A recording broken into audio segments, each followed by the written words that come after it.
മലപ്പുറം ജില്ലയിൽ ഇടപ്പാളിനടുത്തുള്ള ഒരു സ്റ്റേഷനിലേക്ക് ഹനീഫ എന്നൊരു വ്യക്തി വൈകുന്നേരം ഏകദേശം 5:30 മണിയോടുകൂടി ഒരു പരാതിയുമായി എത്തി. തൊട്ട് തലേ ദിവസം രാത്രിയിൽ കോഴിക്കോട്ടേക്ക് ചില സാധനങ്ങൾ വാങ്ങുന്നതിനും ഇന്റർവ്യൂവിൽ പങ്കെടുക്കുന്നതിനും വേണ്ടി പുറപ്പെട്ട തന്റെ മകൻ ഇർഷാദിനെ കാണാനില്ല എന്നുള്ള പരാതിയുമായാണ് ഹനീഫ എത്തിയത്. മൊബൈൽ ഫോണും കമ്പ്യൂട്ടറും ലാപ്ടോപ്പും ഒക്കെ വാങ്ങുന്നതിന് വേണ്ടി 3 ലക്ഷം രൂപ കയ്യിൽ കരുതിക്കൊണ്ടാണ് മകൻ ഇർഷാദ് വീട്ടിൽ നിന്നും പുറപ്പെട്ടത്. ഇർഷാദിനെ കൂട്ടിക്കൊണ്ടുപോകുന്നതിനായി രാത്രിയിൽ ആരൊക്കെയോ കാറ് കൊണ്ടുവന്നിട്ടുണ്ടായിരുന്നു. വാഹനത്തിലുണ്ടായിരുന്നത് ഇർഷാദിന്റെ സുഹൃത്തുക്കളായിരിക്കാമെന്നാണ് പിതാവ് കരുതിയത്. സാധനങ്ങൾ വാങ്ങി ഇന്റർവ്യൂവിൽ പങ്കെടുത്ത ശേഷം കോഴിക്കോട്ട് നിന്ന് വാപ്പയെ വിളിച്ചുകൊള്ളാമെന്ന് പറഞ്ഞതിന് ശേഷമായിരുന്നു ഇർഷാദ് വീട്ടിൽ നിന്നും പോയത്. തൊട്ടടുത്ത ദിവസം രാവിലെ തന്നെ ഇർഷാദിന്റെ ഫോണിൽ നിന്നും താൻ കോഴിക്കോട്ടെത്തി സുഖമായി ഇരിക്കുന്നു എന്ന് പറഞ്ഞുകൊണ്ട് ഒരു മെസ്സേജ് പിതാവിന്റെ ഫോണിലേക്ക് വന്നിട്ടുണ്ട്. ആ നിമിഷത്തിൽ തന്നെ പിതാവ് ഹനീഫ ആ ഫോണിലേക്ക് തിരിച്ചു വിളിച്ചെങ്കിലും കോൾ എടുക്കുന്നുണ്ടായിരുന്നില്ല. മകൻ എന്തിന് ഫോൺ സ്വിച്ച് ഓഫ് ആക്കി വെക്കണമെന്ന് ഹനീഫയ്ക്ക് സംശയം തോന്നി. വൈകുന്നേരം വരെ വിളിച്ചു നോക്കിയിട്ടും കോൾ എടുക്കാത്ത സാഹചര്യത്തിലാണ് പരാതിയുമായി ഹനീഫ സ്റ്റേഷനിലെത്തിയത്. ഹനീഫയുടെ പരാതി ഫയലിൽ സ്വീകരിച്ച പോലീസ് സംഘം അന്വേഷണത്തിന് ഉത്തരവിട്ടു.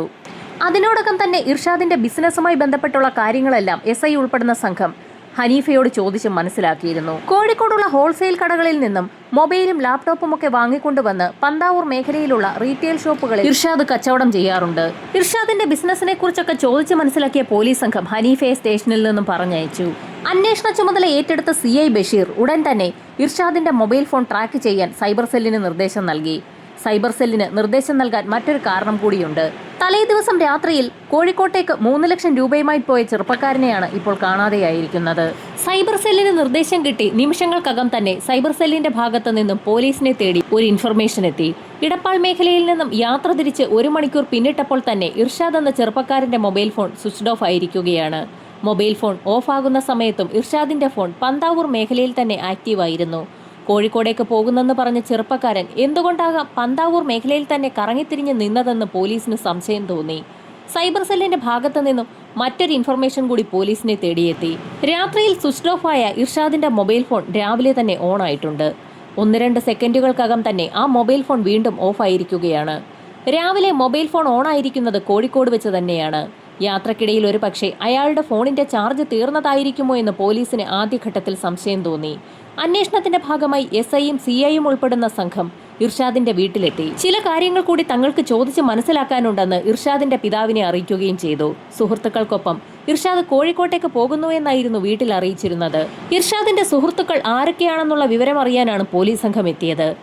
സുഭാഷ് എന്നൊരു സുഹൃത്തിനൊപ്പമായിരിക്കാം ഇർഷാദ് പോയിരിക്കുന്നതെന്നാണ് തങ്ങൾ കരുതുന്നതെന്ന് ആ വീട്ടുകാർ പോലീസിന് മൊഴി നൽകി. ഇർഷാദിന്റെ സുഹൃത്തായ സുഭാഷ് സമീപത്തുള്ള ക്ഷേത്രത്തിലെ പൂജാരി കൂടിയാണെന്നും ആ വീട്ടുകാർ പോലീസിനോട് പറഞ്ഞു.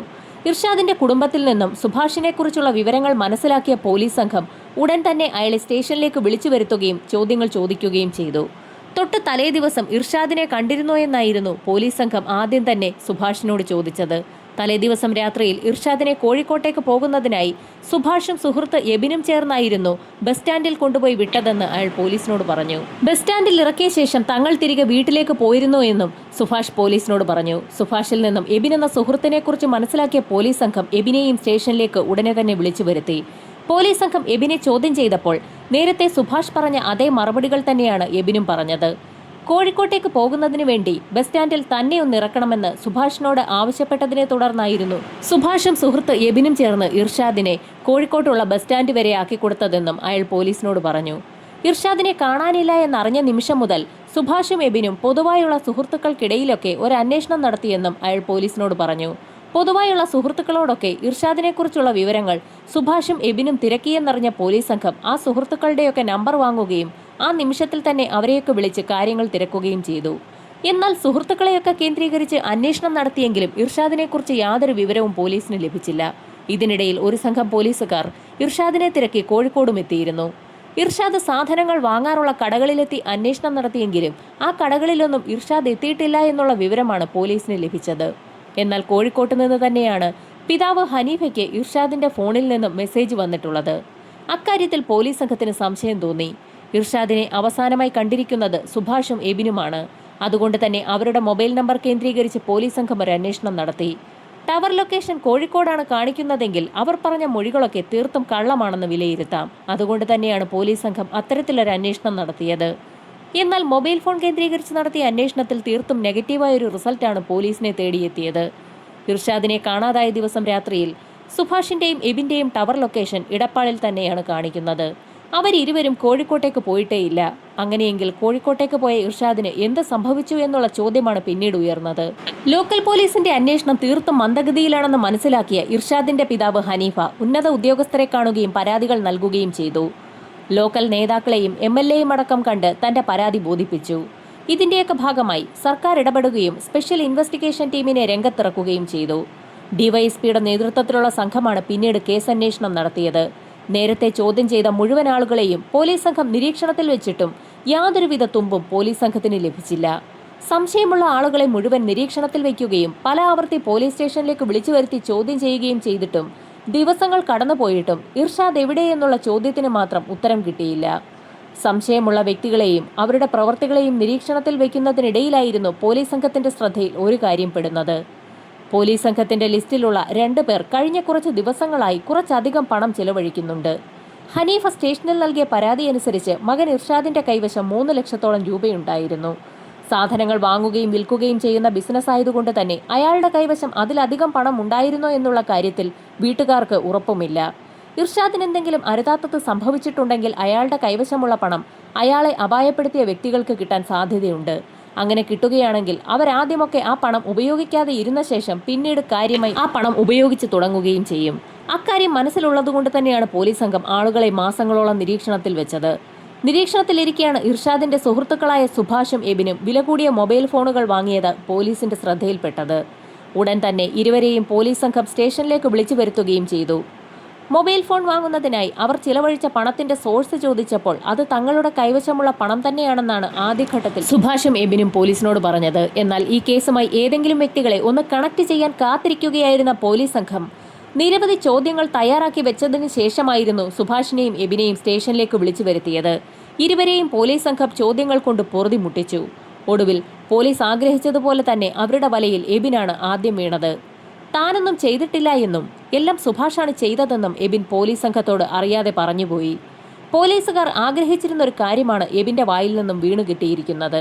അതോടുകൂടി പിന്നീടുള്ള ചോദ്യം ചെയ്യലുകൾ വളരെ എളുപ്പമായി. ഇരുവരെയും ഒരുമിച്ചും അല്ലാതെയുമൊക്കെ പോലീസ് സംഘം വിശദമായി തന്നെ ചോദ്യം ചെയ്തു തുടങ്ങി. 2 പേരും പല കഥകളും പോലീസിനോട് പറഞ്ഞു തുടങ്ങി. സുഭാഷും ഇർഷാദും തമ്മിൽ 5 വർഷത്തെ പരിചയമുണ്ട്. എന്നാൽ വീട്ടുകാരുടെ അറിവിൽ അവർ തമ്മിൽ 6 മാസത്തെ അടുപ്പം മാത്രമാണുള്ളത്. സുഭാഷ് ഒരു ക്ഷേത്രത്തിലെ പൂജാരിയാണ്. സുഭാഷും ഇർഷാദും തമ്മിൽ ഒരു ബിസിനസ് ഡീലുണ്ട്. മറ്റൊരു ക്ഷേത്രത്തിലെ പഞ്ചലോഹ വിഗ്രഹം തന്റെ കൈവശമുണ്ടെന്നും 5 ലക്ഷം രൂപ നൽകുകയാണെങ്കിൽ ആ വിഗ്രഹം ഇർഷാദിന് നൽകാമെന്നും സുഭാഷ് പറഞ്ഞിരുന്നു. പഞ്ചലോഹ വിഗ്രഹത്തിന് മാർക്കറ്റിൽ നല്ല വില കിട്ടുന്നതുകൊണ്ട് തന്നെ അത് വാങ്ങാൻ ഇർഷാദ് തീരുമാനിച്ചു. അത് വാങ്ങുന്നതിനുള്ള ഡേറ്റും പണം കൈമാറുന്നതിനുള്ള ഡേറ്റും ഇരുവരും തമ്മിൽ തീരുമാനിക്കുകയും ചെയ്തു. എന്നാൽ തീരുമാനിച്ചുറപ്പിച്ച ദിവസം ആ വിഗ്രഹം കൈമാറാൻ സുഭാഷിന് കഴിഞ്ഞില്ല. വിഗ്രഹത്തിന് ആവശ്യക്കാരായി ഒരുപാട് പേരുള്ളതുകൊണ്ട് തന്നെ വിഗ്രഹം നൽകാമെന്ന് പറഞ്ഞ വീട്ടുകാർ അത് നൽകിയില്ല എന്നും 1.5 ലക്ഷം രൂപ കൂടി കൊടുക്കുന്ന സാഹചര്യത്തിൽ മാത്രമേ വിഗ്രഹം തങ്ങൾക്ക് ലഭിക്കുകയുള്ളൂ എന്നും സുഭാഷ് ഇർഷാദിനെ അറിയിച്ചു. 5 ലക്ഷം രൂപയാണ് നേരത്തെ പറഞ്ഞിരുന്നത്. 1.5 ലക്ഷം കൂടി ചേർത്ത് 6.5 ലക്ഷം രൂപ കൊടുക്കുകയാണെങ്കിൽ വിഗ്രഹം നമുക്ക് തന്നെ കിട്ടുമെന്നും സുഭാഷ് ഇർഷാദിനെ അറിയിച്ചു. അങ്ങനെ സുഭാഷ് പറഞ്ഞതനുസരിച്ചായിരുന്നു പണവുമായി കോഴിക്കോട്ടേക്കെന്ന് പറഞ്ഞുകൊണ്ട് ഇർഷാദ് അന്ന് വൈകുന്നേരം വീട്ടിൽ നിന്നും കാറിൽ സുഭാഷിനും എബിനുമൊപ്പം അവിടെ നിന്നും തിരിച്ചത്.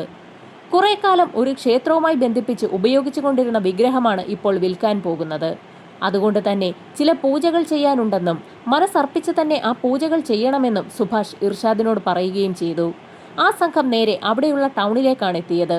ടൗണിൽ നിന്ന് പൂജയ്ക്ക് ആവശ്യമുള്ള ചില സാധനങ്ങളൊക്കെ വാങ്ങണമെന്ന് പറഞ്ഞുകൊണ്ടായിരുന്നു സുഭാഷ് ടൗണിൽ കാർ നിർത്തിയത്.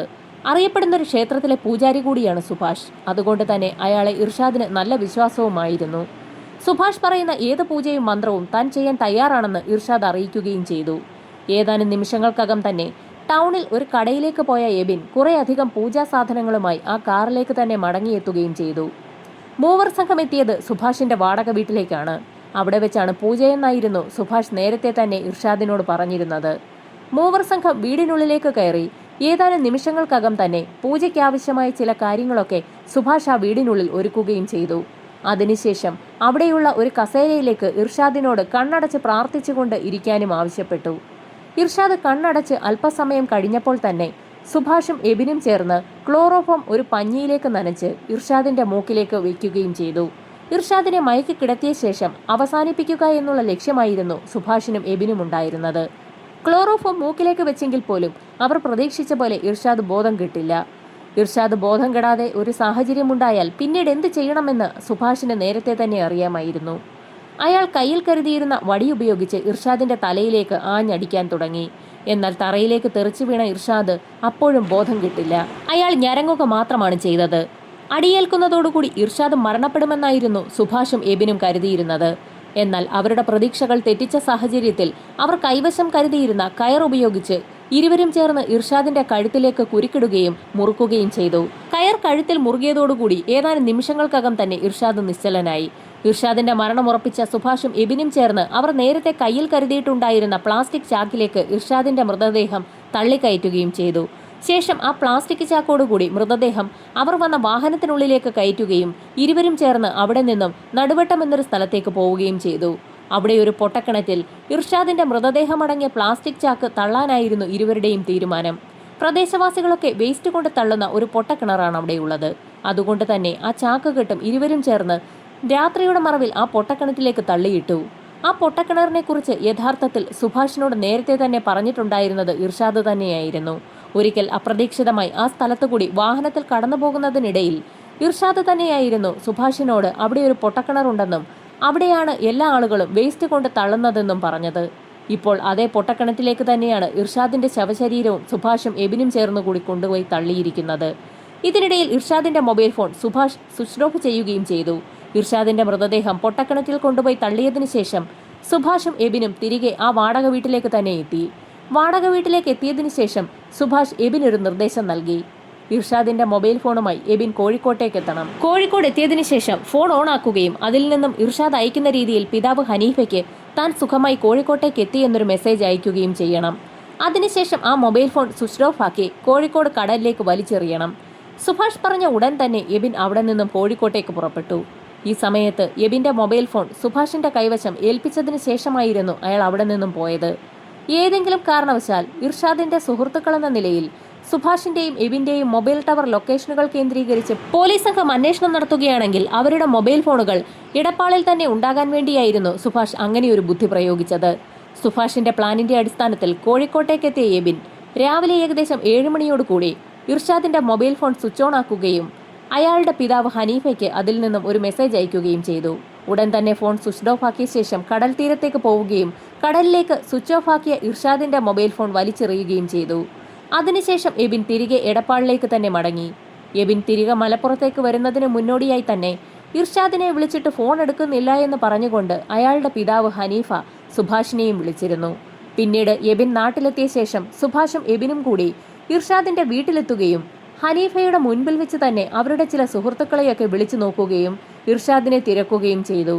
സകല ആളുകളെയും വിളിച്ചു നോക്കിയിട്ടും ഇർഷാദിനെ കുറിച്ച് ഒരു വിവരവും ലഭിക്കുന്നില്ല എന്ന് സുഭാഷും എബിനും ചേർന്ന് മകനെ അന്വേഷിച്ച് വിഷമിച്ചിരിക്കുന്ന ഹനീഫ എന്ന പിതാവിനോട് പറയുകയും ചെയ്തു. ഇർഷാദിനെ കുറിച്ച് ഒരു വിവരവും ലഭിക്കാത്ത സാഹചര്യത്തിൽ തനിക്ക് എന്തോ ചില സംശയങ്ങൾ തോന്നുന്നു എന്നും ഉടൻ തന്നെ വിവരം പോലീസിൽ അറിയിക്കണമെന്നും സുഭാഷ് തന്നെയായിരുന്നു ഹനീഫയോട് പറഞ്ഞത്. സുഭാഷ് പറഞ്ഞതിന്റെ അടിസ്ഥാനത്തിലായിരുന്നു അങ്ങനെ പോലീസ് സ്റ്റേഷനിലേക്ക് ഹനീഫ പരാതിയുമായി എത്തിയത്. സ്പെഷ്യൽ ഇൻവെസ്റ്റിഗേഷൻ ടീമിന് മുൻപിലാണ് ഇപ്പോൾ സുഭാഷും എബിനും കുറ്റസമ്മതം നടത്തിയിരിക്കുന്നത്. അവരുടെ മൊഴി സത്യമാണോ എന്നറിയണമെങ്കിൽ ഇർഷാദിന്റെ ബോഡി ആ പൊട്ടക്കിണറ്റിൽ നിന്നും കണ്ടെടുക്കണം. ഇർഷാദിനെ കാണാതെയായിട്ട് ഇപ്പോൾ 6 മാസം പിന്നിട്ടിരിക്കുകയാണ്. 6 മാസങ്ങൾക്ക് മുൻപ് ഇർഷാദിനെ കൊലപ്പെടുത്തി പൊട്ടക്കിണറ്റിൽ എറിഞ്ഞു എന്നുള്ള കാര്യമാണ് സുഭാഷും എബിനും പോലീസിന് മുൻപാകെ ഇപ്പോൾ പറഞ്ഞിരിക്കുന്നത്.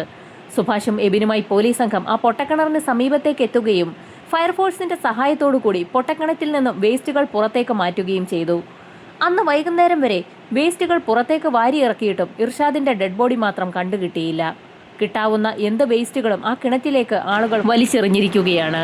ആ കിണറ്റിലേക്ക് ആളുകൾ വേസ്റ്റ് ഇടാൻ തുടങ്ങിയത് അറിഞ്ഞതോടുകൂടി ആ പ്രദേശത്തു നിന്നും സമീപ പ്രദേശങ്ങളിൽ നിന്ന് പോലും വേസ്റ്റുമായി ആളുകൾ എത്തുകയും ആ കിണറ്റിലേക്ക് വലിച്ചെറിഞ്ഞിരിക്കുകയും ചെയ്തിരിക്കുകയാണ്. വൈകുന്നേരം 6 മണിയോടുകൂടി അന്നത്തെ തിരച്ചിൽ അവസാനിപ്പിച്ചു. തൊട്ടടുത്ത ദിവസം അതിരാവിലെ തന്നെ കിണറ്റിൽ നിന്നും വേസ്റ്റ് നീക്കൽ പ്രക്രിയ ആരംഭിച്ചു. അന്ന് വൈകിട്ട് 4 മണിയായിട്ടും ഇർഷാദിന്റെ ഡെഡ് ബോഡി മാത്രം ആ പൊട്ടക്കിണറ്റിൽ നിന്ന് ലഭിച്ചില്ല. ആ കിണറ്റിനുള്ളിൽ ഇർഷാദിന്റെ ഡെഡ് ബോഡി ഇല്ല. ശരിക്കും സുഭാഷും എബിനും ചേർന്ന് പോലീസുകാരെ പറഞ്ഞു കളിപ്പിച്ചതായിരിക്കുമോ എന്ന് പോലും പോലീസിന് സംശയം തോന്നി. അങ്ങനെ ഏകദേശം 4 മണിയോടുകൂടി തിരച്ചിൽ അവസാനിപ്പിക്കാൻ ഒരുങ്ങുന്ന ഘട്ടത്തിലായിരുന്നു അല്പസമയം കൂടി തിരച്ചിൽ നടത്താമെന്ന് CI ബഷീർ ആവശ്യപ്പെട്ടത്. അങ്ങനെ വീണ്ടും 5:30 മണി വരെ ഫയർഫോഴ്സ് സംഘം അവരുടെ തിരച്ചിൽ തുടർന്നുകൊണ്ടേയിരുന്നു. ഇതിനിടയിലായിരുന്നു തിരച്ചിലിന് നേതൃത്വം കൊടുക്കുന്ന ഉദ്യോഗസ്ഥന്റെ കണ്ണിൽ അമ്പരപ്പിക്കുന്ന ഒരു കാഴ്ചപ്പെടുന്നത്. പൊട്ടക്കിണറിന്റെ ഏറ്റവും അടിഭാഗത്തായി ഭിത്തിയോട് ചേർന്ന് ഒരു കുഴിയിൽ ഒരു പ്ലാസ്റ്റിക് ചാക്ക് ഇടിച്ചു കയറി നിൽക്കുന്നു. അക്കാര്യം ഉടൻ തന്നെ ആ ഉദ്യോഗസ്ഥൻ ഡിവൈഎസ്പിയെയും സിഐയെയും അറിയിച്ചു. അതുവരെ ഇല്ലായിരുന്ന ഒരു ഉത്സാഹമാണ് പിന്നീട് എല്ലാവർക്കും ഉണ്ടായത്. വളരെ ബുദ്ധിമുട്ടി ഫയർഫോഴ്സ് സംഘം ആ ചാക്ക് കെട്ട് കിണറിന് പുറത്തേക്ക് എത്തിച്ചു. വലിയൊരു പായ വിരിച്ച ശേഷം അതിന് പുറത്തേക്ക് ആ പ്ലാസ്റ്റിക് ചാക്കിന്റെ വാവട്ടം അഴിച്ച ശേഷം അതിലുണ്ടായിരുന്ന സാധനങ്ങൾ കുടഞ്ഞിട്ടു. പറഞ്ഞറിയിക്കാൻ കഴിയാത്ത രൂക്ഷഗന്ധമായിരുന്നു അപ്പോഴേക്കും ആ പ്രദേശത്തേക്ക് വമിച്ചത്. സുഭാഷും എബിനും പറഞ്ഞതുപോലെ തന്നെ ആ ചാക്കുകെട്ടിനുള്ളിൽ ഒരു വ്യക്തിയെ കെട്ടിവെച്ചിരിക്കുകയാണ്. ആ മൃതദേഹം ദ്രവിച്ചു തീർന്നിരിക്കുകയാണ്.